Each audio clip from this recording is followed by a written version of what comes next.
Taxonomy में आज का हमारा जो लेक्चर है, फैमिलीज़ हम कर रहे थे, फैमिलीज़ ऑफ फ्लावरिंग प्लांट में, इसमें पॉलीपेटली की जो फैमिली चल रही थी उसमें आज का लेक्चर है हमारा कुकुरबिटेसी पर। तो आज हम कुकुरबिटेसी फैमिली को पढ़ेंगे, जो काफ़ी इम्पॉर्टेंट एक फैमिली है जिसमें बहुत सारे एडिबल प्लांट जिनको हम खाते हैं, वेजिटेबल्स, वो इस फैमिली में आती हैं।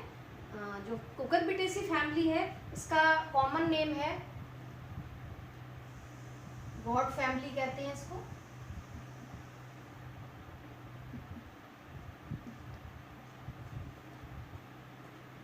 जिसके अंदर लौकी, तोरई, टिंडा, ये सारी जो वेजिटेबल्स हैं वो सब इस कुकुरबिटेसी फैमिली को बिलोंग करती है। तो मैक्सिमम जो वेजिटेबल हैं, जो एडिबल फैमिली है, वो इस फैमिली में सारे प्लांट बिलोंग करते हैं। सबसे पहले यदि इसकी वर्गीकृत स्थिति देखें हम, सिस्टमेटिक पोजीशन, बाकी फैमिलीज की तरह ही इसमें भी एंजियोस्पर्म में आता है, फ्लावरिंग प्लांट है, डाइकोट की ही एक फैमिली है, द्विबीजपत्री की एक फैमिली है कुकुरबिटेसी। पॉलीपेटली फैमिली, पॉलीपेटली में आती है क्लास पॉलीपेटली, जिसमें पेटल्स इनकी पृथक होती हैं। फिर इसकी जो सीरीज है वो है कैल्सीफ्लोरी। सीरीज के बारे में बताया था, 3 सीरीज है पॉलीपेटली में, थैलेमीफ्लोरी, डिस्कीफ्लोरी और कैल्सीफ्लोरी। यहाँ डिफरेंस ये है, थैलेमीफ्लोरी के अंदर पुष्प हाइपोगाइनस होता है, ओवरी सुपीरियर होती है, जबकि कैल्सीफ्लोरी के अंदर पुष्प एपिगाइनस होता है, जायांगो परिक होता है, और जो ओवरी होती है वो इंफीरियर या हाफ इंफीरियर होती है। ये पहले आपको बता दिया था इसमें। फिर ऑर्डर है, ये हम पढ़ रहे हैं ऑर्डर पैसिफ्लोरेल्स में आता है। पैसिफ्लोरेल्स ऑर्डर के क्या मेन कैरेक्टर्स हैं? इस ऑर्डर के अंदर अधिकतर जो प्लांट हैं वो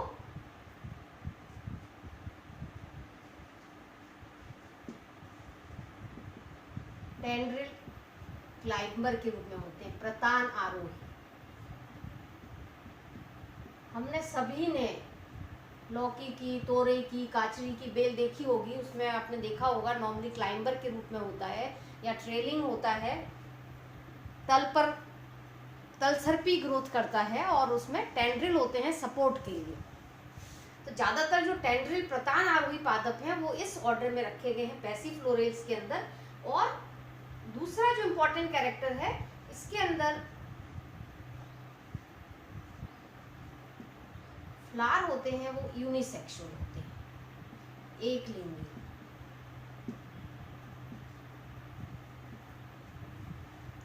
फ्लावर तो एक सेक्सुअल है, लेकिन जो प्लांट होता है वो बाइसेक्सुअल होता है। दोनों प्रकार के पुष्प, मेल और फीमेल, दोनों एक ही पादप पर पाए जाते हैं। और जो नेक्स्ट इसका इंपॉर्टेंट कैरेक्टर है वो है पैराइटल प्लेसेंटेशन।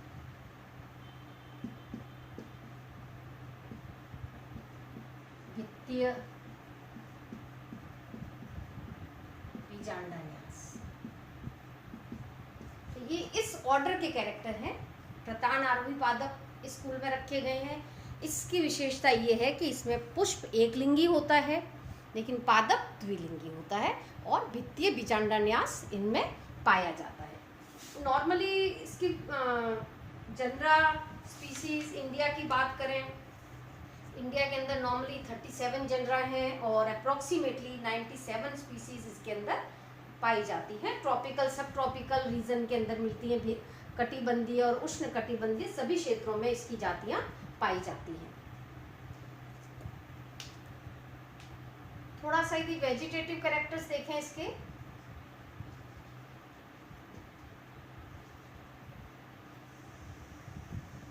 कायिक लक्षण, बाहरी जो कैरेक्टर है, वेजिटेटिव कैरेक्टर्स में नॉर्मली, क्योंकि पहले ही बता दिया था, जो इसकी प्रकृति होती है, हैबिट है, वो कैसी है? या तो ट्रेलिंग है, इसको हम तल सर्पी कहते हैं, तल पर सांप के समान गति करता है, और क्लाइंबर। क्लाइंबर का मतलब होता है ये आरोही पादप के रूप में पाया जाता है। क्लाइंब करता है, क्लाइंब करने के लिए उसको किसी सपोर्ट की आवश्यकता होती है, किसी स्ट्रक्चर की आवश्यकता होती है जो टेंड्रिल के रूप में इसके अंदर पाए जाते हैं। नॉर्मली ये एक वर्षीय और बहुवर्षीय दोनों अवस्थाओं में मिलता है, एनुअल और पेरिनियल प्लांट है।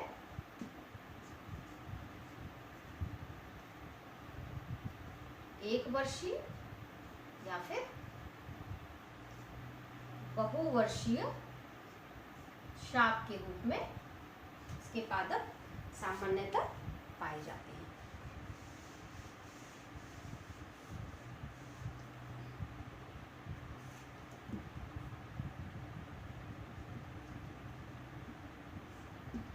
स्टेम, यहाँ डायग्राम भी इसकी एक ट्विग बना रखी है स्टेम में आप देख सकते हैं। नॉर्मली क्योंकि इसमें क्लाइंबर है, ट्रेलिंग है, तो नॉर्मली स्टेम तो एरियल होगा,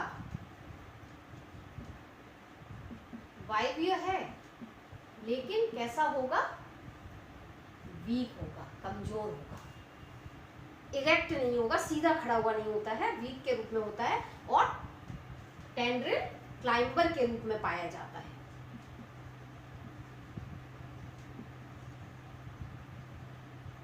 प्रतान आरोही के रूप में होता है। दूसरी इसकी विशेषता है कि इसका जो स्टेम होता है वो हेयरी होता है, रोमिल, और कोणीय होता है। कोणीय में पेंटा एंगुलर, पंचकोणीय दिखाई देता है। डायग्राम में बता रखे हैं, इसमें आप देख सकते हैं डायग्राम के अंदर जो स्टेम है इरेक्ट नहीं होता है, वीक होता है, क्लाइंबर के रूप में होता है। स्टेम पर पूरा जो स्टेम है इसका वो हेयरी होता है। स्टेम नॉर्मली पेंटेंगुलर होता है। लीफ, क्या कैरेक्टर होंगे इसमें? लीफ के लिए हम सबसे पहले लिखते ही हैं कि लीफ नॉर्मली कोलाइन एंड रेमर, मतलब स्तंभिक व शाखीय, कि पत्तियां स्तंभ से भी उत्पन्न होती है, मुख्य तने से भी, और शाखाओं से भी उत्पन्न होती हैं, तो उसको हम कह देते हैं स्तंभीय और शाखीय। एक्स स्टिप्यूलेट तो क्या मतलब होता है? अनुपर्णी, अनुपर्ण नहीं पाए जाते हैं, अनुपस्थित होते हैं।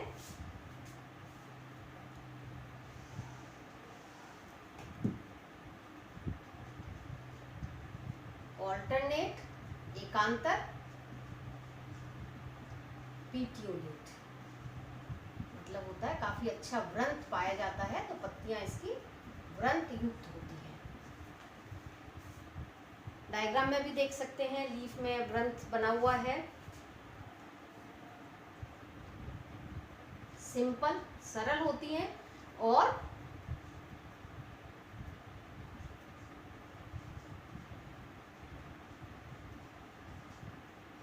पाल्मेटली लोब्ड, इसको हम कहते हैं हस्ताकार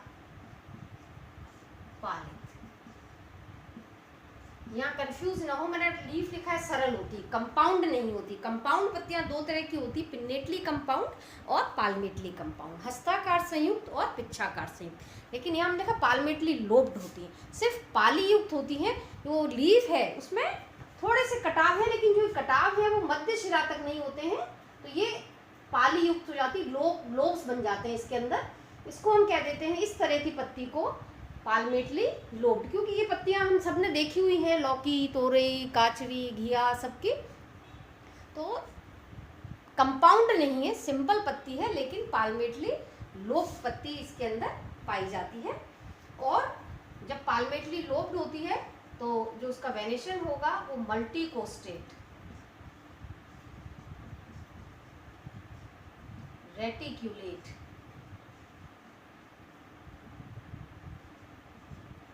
वेनेशन। नॉर्मली हम लिखते हैं एक शीरीय जालिकावत सिरा विन्यास। सिंपल लीफ होती है, जब सिंपल लीफ बनाते हैं तो हम लिख देते हैं एक मध्य शिरा होती है, लेकिन जब हमने बना दी लोब्ड पत्ती बना दी इसमें क्या होगा, मध्य शिरा होगी और कई शिराएं होती हैं। इसको हम कह देते हैं मल्टीकोस्टेट बहुशिरीय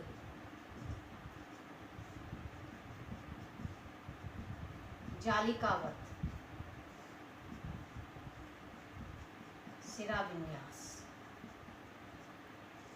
यदि पत्ती सरल होती, सिंपल है, तो यूनिकोस्टेट रेटिकुलेट वेनेशन है, लेकिन पत्ती क्योंकि लोब्ड है, बहुत सारी पालियों में विभक्त है, तो उसको हम कह देते हैं मल्टीकोस्टेट रेटिकुलेट वेनेशन। अब नेक्स्ट जो इम्पोर्टेंट कैरेक्टर की हम बात करते हैं, फ्लोरल कैरेक्टर्स पर आते हैं। फ्लोरल कैरेक्टर्स के अंदर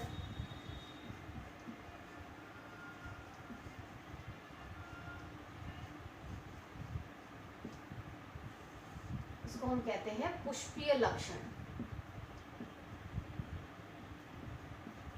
फ्लोरल कैरेक्टर में सबसे पहले बात करेंगे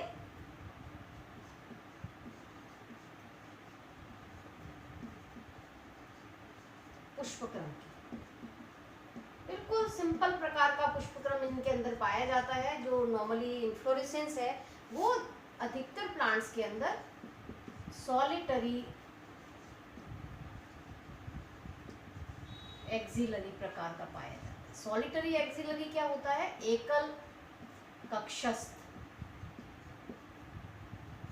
एक पुष्प होगा, और वो एक पुष्प कहाँ से निकलेगा, यहाँ आप देख सकते हैं लीफ के एक्साइल में से जो पत्ती बनाई है, पत्ती के अक्ष में से एक पुष्प, जो भी लीफ है उसके एक्साइल में से एक पुष्प निकलता है। तो इस प्रकार के पुष्पक्रम को हम सॉलिटरी एक्सिलरी कहते हैं। तो ज़्यादातर जो जातियाँ होती हैं उनमें सॉलिटरी एक्सिलरी प्रकार का पुष्पक्रम पाया जाता है, जैसे कुकरबिट्स हो गया, कॉक्सीनिया हो गया। लेकिन कुछ स्पीसीज ऐसी भी हैं जैसे कुकुमिस हो गया, इसमें साइमोस के रूप में भी इनमें पुष्पक्रम पाया जाता है। तो नॉर्मल यदि फैमिली की बात करें, फैमिली के इंपॉर्टेंट इन्फ्लोरेसेंस की बात करें, तो इसमें सॉलिटरी एक्सिलरी प्रकार का पुष्पक्रम पाया जाता है। अब जो फ्लावर है, इसका फ्लावर में कुछ इंपॉर्टेंट कैरेक्टर हैं जो हमें देखने पड़ेंगे। इसमें फ्लावर के अंदर नॉर्मली EBR ई ब्रैक्टिएट लिखते हैं, असहपत्री, सहपत्र नहीं पाया जाता है। लेकिन एक्सेप्शन सब जगह ही होते हैं। मोमोर्डिका की बात करें तो इसमें BR सहपत्र उपस्थित होता है। बाकी कैरेक्टर पे चलें यदि हम, जो फ्लावर के होते हैं नॉर्मली हम लिखते हैं ई ब्रैक्टिएट हो गया, व्रंत युक्त है तो पेडिसिलेट हो गया।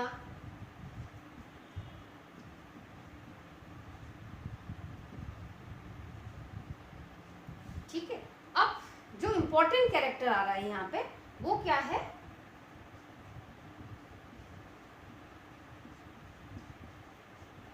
इनकम्प्लीट, अपूर्ण है पुष्प।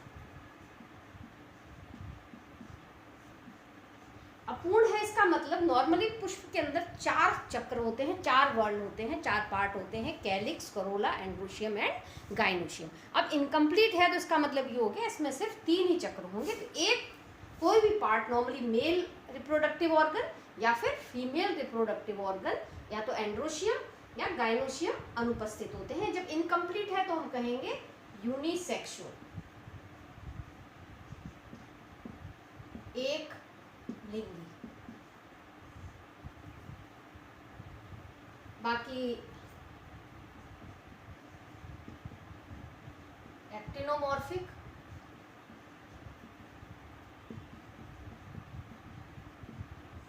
त्रिज्या सममित,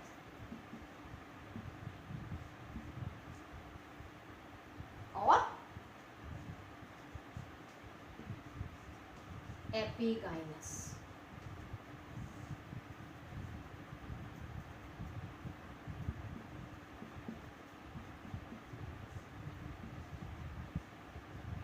जायांगो परिक पुष्प इसके अंदर पाया जाता है। अब जायांगो परिक क्या होता है, जब जायांगो परिक पुष्प होता है तो उस अवस्था में ओवरी हमारी इंफीरियर होगी। यहाँ आप एक दो डायग्राम बनाए हैं, फीमेल फ्लावर का है और मेल फ्लावर का है।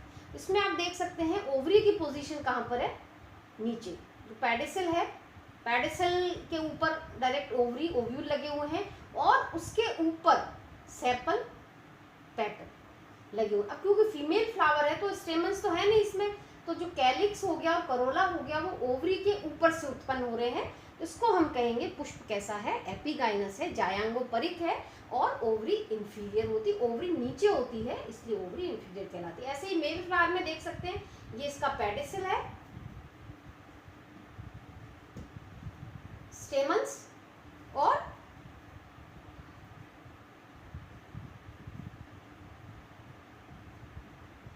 सेपल और ये है पेटल।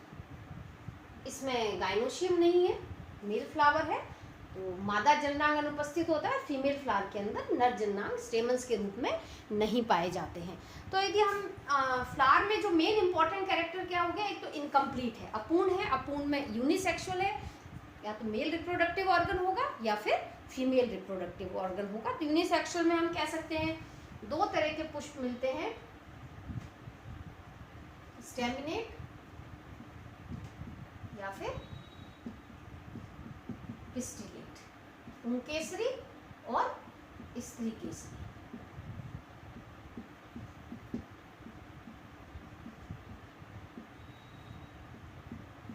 यदि मेल फ्लावर है तो स्टेमिनेट कहलाएंगे, यदि फीमेल है तो उसको हम स्त्री केसरी स्टिलेट फ्लावर कहते हैं। अब मेल और फीमेल फ्लावर को यदि देखें, या तो आप अलग अलग देख सकते हैं, नहीं तो कॉमन कैरेक्टर्स के साथ भी हम देख सकते हैं। मान लीजिए मेल फ्लावर और फीमेल फ्लावर,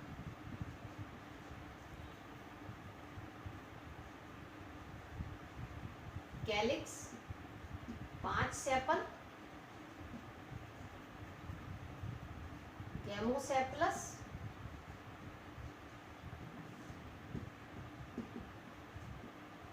संयुक्त बाह्यतल और नॉर्मली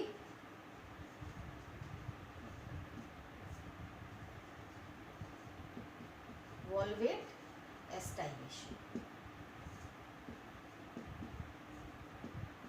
कोर स्पर्शी विन्यास पाया जाता है, लेकिन कुछ कभी कभी रेयरली इम्ब्रिकेट कोर छादी प्रकार का पुष्पक्रम भी इनके अंदर मिलता है।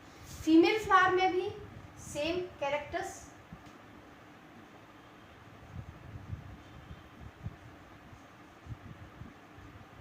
मेल फ्लावर की तरह। यदि अलग से डिस्क्राइब करना पड़े तो कैरेक्टर दोनों के सेम होते हैं, 5 सेपल, गैमोसेपलस, वॉल्वेट या इम्ब्रिकेट प्रकार का एस्टाइलेशन इनके अंदर मिलता है। Corolla, 5 petal.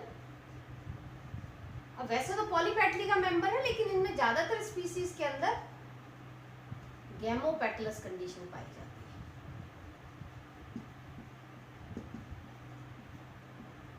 संयुक्त और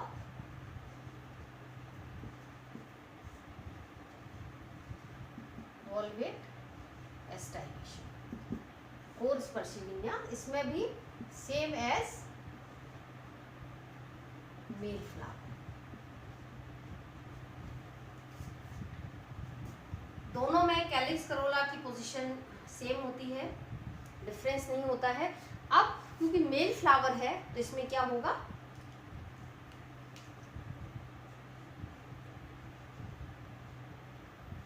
एंड्रोशियम, उमंग। स्टेमन्स जो ये सिर्फ मेल फ्लावर के अंदर होंगे,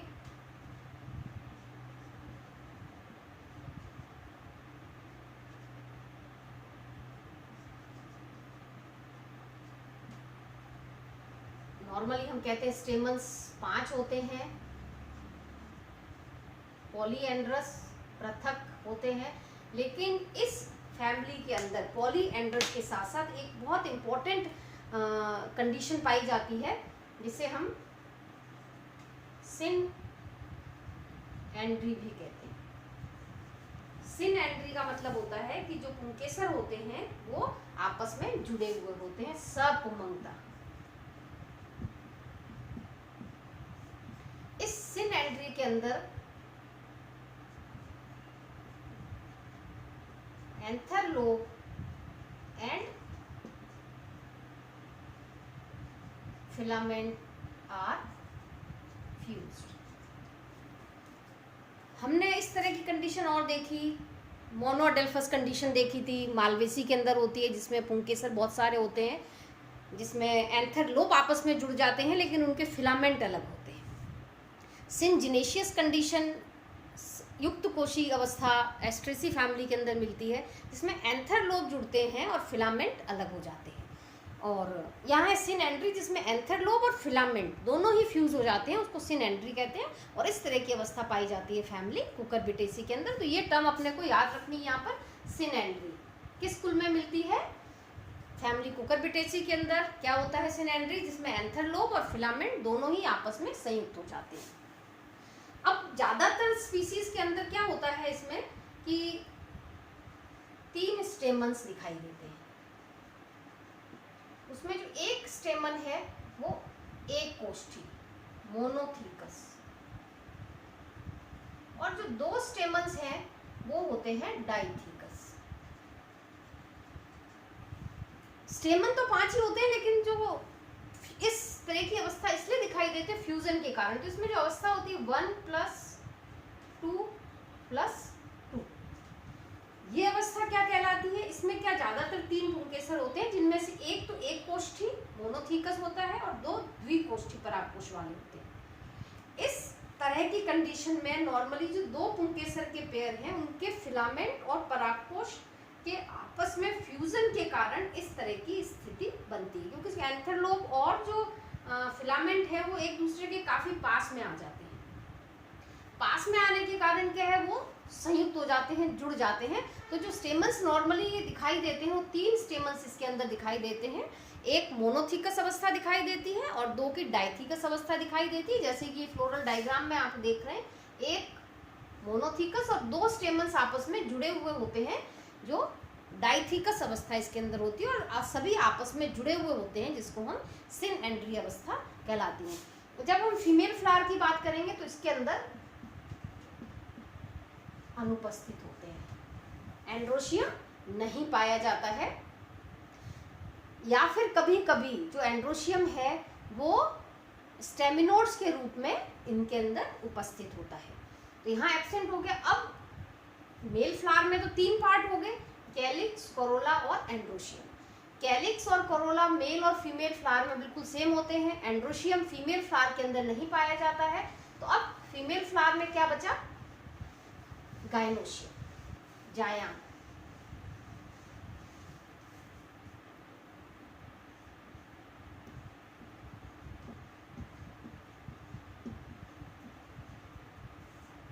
जायांग सिर्फ ओनली इन फीमेल फ्लावर, सिर्फ मादा पुष्प के अंदर ही मिलता है। नर पुष्प में नॉर्मली ये अनुपस्थित होता है, या फिर आप कह सकते हैं स्टेराइल पिस्टिलॉइड के रूप में उपस्थित हो सकता है। जैसे मेल के अंदर, फीमेल के अंदर स्टेराइल स्टेमन्स होते हैं, जिनको हम बंद पुंकेसर कहते हैं, उस रूप में होते हैं। तो इसके अंदर भी जो स्टेमन्स होते हैं वो स्टेराइल फॉर्म में उपस्थित हो सकते हैं। गाइनोशियम जो नॉर्मली होता है इसमें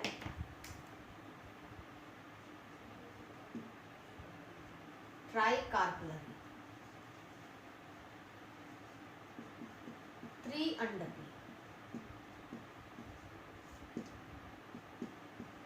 सिनकार्पस। जो अंडक है वो आपस में जुड़े हुए होते हैं, संयुक्त अंडकी।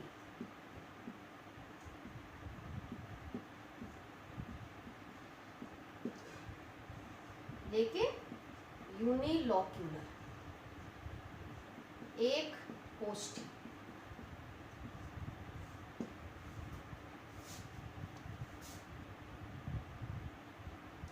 जब हम प्लेसेंटेशन की पहले ही आपको बता दिया था, जो ऑर्डर है इसके अंदर पैराइटल प्लेसेंटेशन पाया जाता है।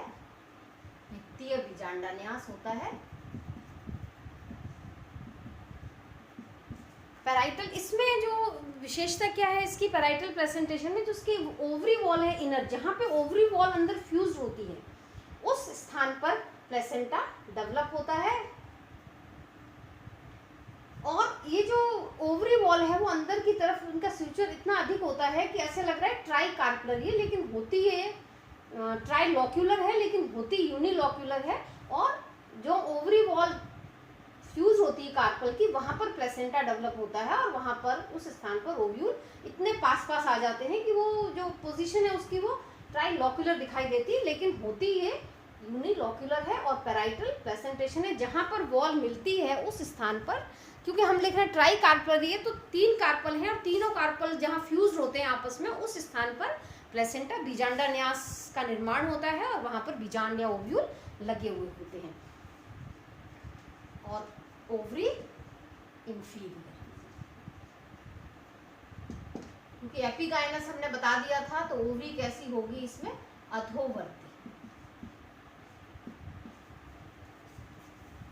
मेन जो इंपॉर्टेंट कैरेक्टर है यहाँ पे पैराइटल प्लेसेंटेशन है, ओवरी इंफीरियर है, ट्राइकार्पलरी, सिनकार्पस और यूनिलॉक्यूलर।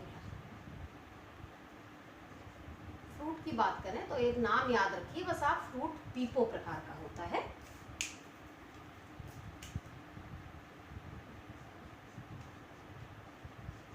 फ्लोरल फॉर्मूला,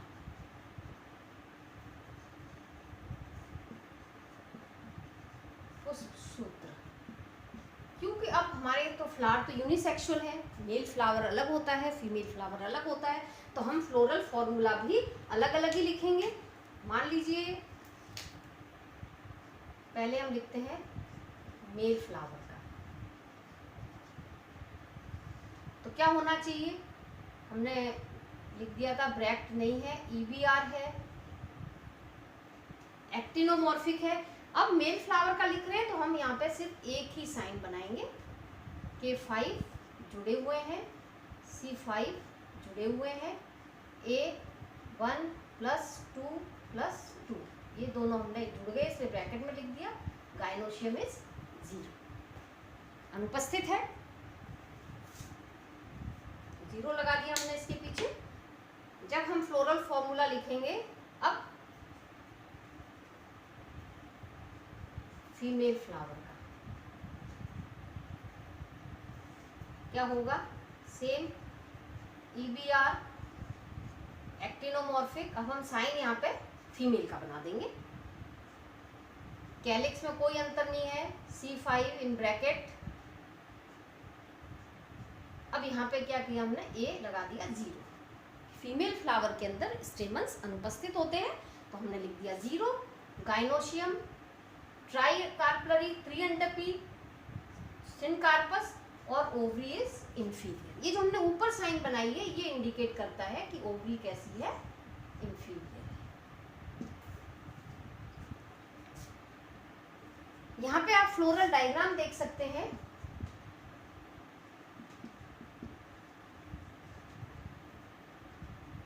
ये हमने एक मेल फ्लावर का बनाया है जिसमें आप कैलिक्स है, बाहर 5 वॉल्वेट एस्टाइवेशन है, 5 दल हैं आपस में जुड़े हुए हैं, और सेंटर में हमने क्योंकि मेल फ्लावर है तो हमने सिर्फ स्टेमन्स बनाए हैं, ब्रैक्ट नहीं है, सहपत्र इसलिए नहीं बनाए। यदि हमें फीमेल फ्लावर का डायग्राम बनाना पड़ेगा तो हम क्या करेंगे, कैलिक्स करोला क्योंकि सेम होते हैं तो हम क्या करेंगे, ये जो हमने टीएस बनाया ओवरी का वो हम यहाँ सेंटर में बना देंगे, तो ये एक मेल फ्लावर का डायग्राम हो जाएगा। और यदि हम इसके बीच में गाइनोशियम बना देंगे, ओवरी का सेक्शन बना देंगे, तो वो डायग्राम हो जाएगा फीमेल फ्लावर का। तो हम दोनों डायग्राम को अलग अलग बनाएंगे, मेल फ्लावर और फीमेल फ्लावर। ये मैंने आपको एक एग्जांपल बता दिया इसमें कि मेल फ्लावर में हम अंदर स्टेमन्स बनाएंगे जिसमें एक स्टेमन मोनोथीकस और 2 स्टेमन्स आपस में फ्यूज हो गए हैं, जुड़ गए हैं, तो हमने ब्रैकेट में इसलिए इनको लिखा है 2 + 2, और ये डाइथीकस दिखाई देते हैं। तो ये मेल फ्लावर का डायग्राम है, और फीमेल बनाना है तो हम इसके अंदर ओवरी बना के हम इस फीमेल फ्लावर को बना देंगे। अब जो मेन चीज़ है इसमें इम्पॉर्टेंट बात है कि कौन कौन से ऐसे प्लांट हैं जो एडिबल हैं, खाने के काम में लिए जाते हैं, इकोनॉमिकली इम्पोर्टेंट हैं, सब्जियां हैं, फल हैं जो इस फैमिली में आती हैं, जिनको हम खाने के काम में लेते हैं। तो कुछ इम्पोर्टेंट प्लांट मैं यहाँ पे आपको बता देती हूँ, नाम अपने को पता होने चाहिए कुछ इम्पोर्टेंट प्लांट के।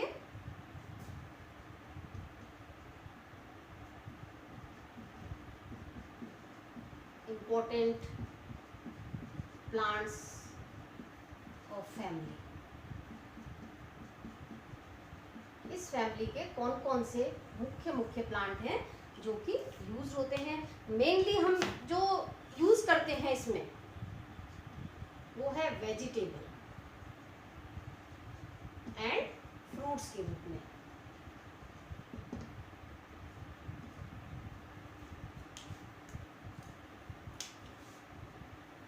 सबसे पहले लेजिनेरिया। लेजिनेरिया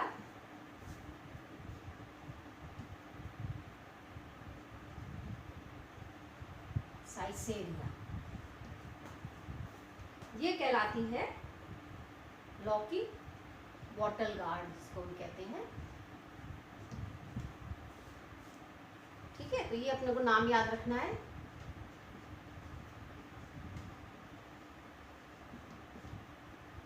इसके बाद हम याद कर सकते हैं यूफा,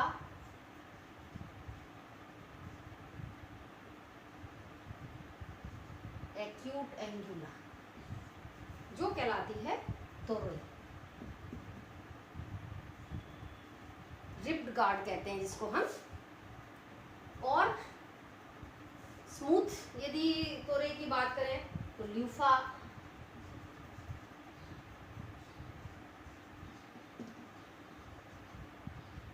सिलेंड्रिका।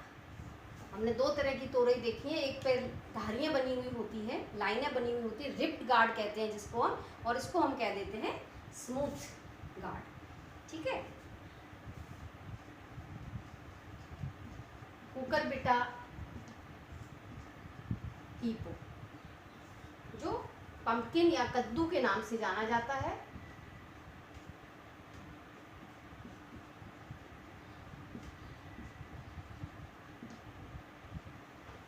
इसके बाद और एक इम्पॉर्टेंट प्लांट ले सकते हैं हम, जो हम नॉर्मली यूज करते हैं, मैं वही प्लांट आपको बता रही हूँ, सटाइवस, क्यूक्यूमिस सटाइवस, इसको हम कहते हैं खीरा या कुकुम्बर। इसके बाद सिट्रुलस लेनेटस। अब इसकी कई स्पीसीज है, इसमें अलग अलग वैरायटी है, तो हम एक वैरायटी लेते हैं यहाँ पे, सिट्रुलस लेनेटस वैरायटीज फिस्ट्युलोसस, ये कहलाता है टिंडा। ये मैंने इसलिए बता दिया क्योंकि हम नॉर्मली यूज करते हैं, राउंड गॉड कहते हैं इसको हम। सिट्रुलस लेनेटस इसी की स्पीसीज है। तरबूज, हम सब जानते हैं तरबूज के बारे में।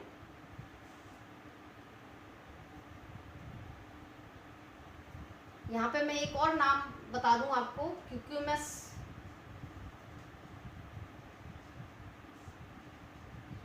मेलो, खरबूजा। ये कॉमन प्लांट है जिनको हम याद रखते हैं, क्यूक्यूमिस। अब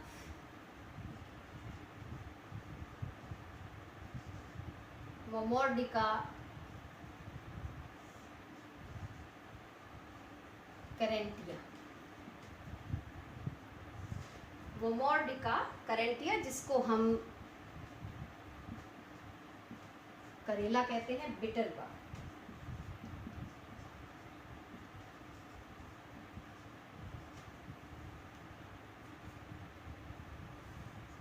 मोमोर्डिया,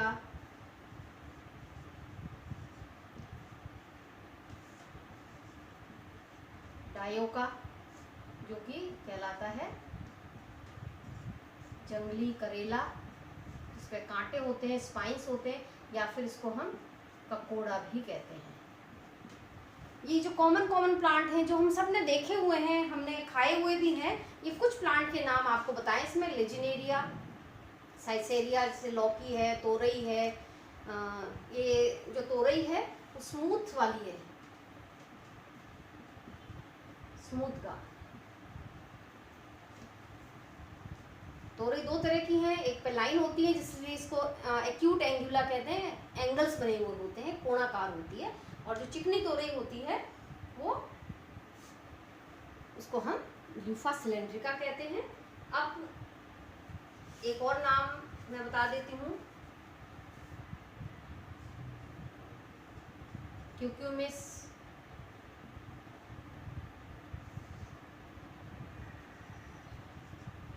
मेलो, इसकी वैरायटी अलग है, वैरायटी मोमोर्डिका।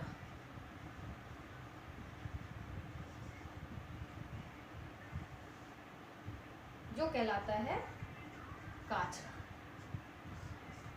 अब क्यूक्यूमिस मेलो तो खरबूजा भी है, लेकिन उसी की दूसरी वैरायटी है मोमोर्डिका, जिसको हम काचरा कहते हैं, काचरा के नाम से जानते हैं। तो ये कुछ कॉमन प्लांट मैंने आपको इस फैमिली के बता दिए। इसके अलावा ये तो हम सारी जो वेजिटेबल हैं, कुछ फ्रूट्स के रूप में भी खाते हैं, कच्चे खाते हैं, कुछ पका खाते हैं, इसलिए वेजिटेबल की तरह यूज करते हैं। यदि मेडिसिनल प्लांट की बात करें इस फैमिली में,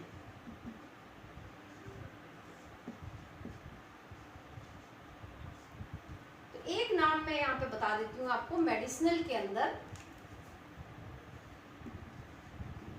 सिट्रुलस कोलोसिंथिस।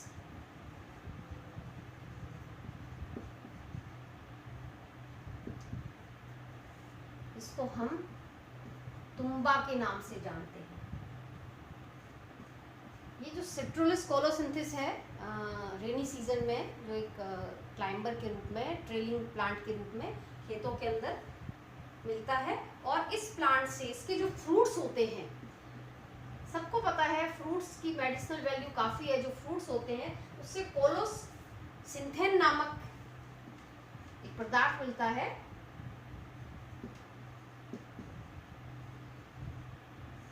ये जो कोलोसिंथेन मिलता है तुम्बा से, ये सांप के काटने में, गठिया रोग के अंदर हो गया, पेट में दर्द है, और या फिर यूरिन संबंधित जो प्रॉब्लम होती है, उसमें इसका जो चूर्ण है, फ्रूट्स को हम इसको कंज्यूम करते हैं, सिट्रुलस कोलोसिंथिस का तुम्बा कहते हैं। ये जो इम्पोर्टेंट प्लांट था मेडिसिनल, मैंने आपको बता दिया, ये अपने ध्यान रखना है, सिट्रुलस कोलोसिंथिस। तो ये आपको आज कुकुरबिटेसी फैमिली के मेन कैरेक्टर्स के बारे में बताया। जो मेन बात है इस फैमिली की, एक तो इसमें वेजिटेबल्स और फ्रूट्स आते हैं, सबसे ज़्यादा खाई जाने वाली फैमिली है ये। और दूसरा जो इम्पोर्टेंट कैरेक्टर्स में आप लिख सकते हैं, फ्लावर यूनिसेक्सुअल होता है, लेकिन जो प्लांट होता है, एक ही प्लांट पर मेल और फीमेल दोनों प्रकार के पुष्प लगते हैं। मेल फ्लावर और फीमेल फ्लावर में क्या डिफरेंस है वो आपको बता दिया। यहाँ डायग्राम भी बना हुआ है, इसमें भी आप देख सकते हैं। मेल जो फीमेल फ्लावर है उसमें ओवरी, और मेल फ्लावर के अंदर स्टेमन्स पाए जाते हैं। स्टेमन्स सब आपस में, इनके फिलामेंट और एंथरलोप आपस में फ्यूज होते हैं। इसको सिन एंड्रस सब फुमंता कहते हैं। और दोनों फ्लावर अलग अलग होते हैं। ओवरी के अंदर पैराइटल प्लेसेंटेशन होता है और ओवरी इंफीरियर होती है। Thank you.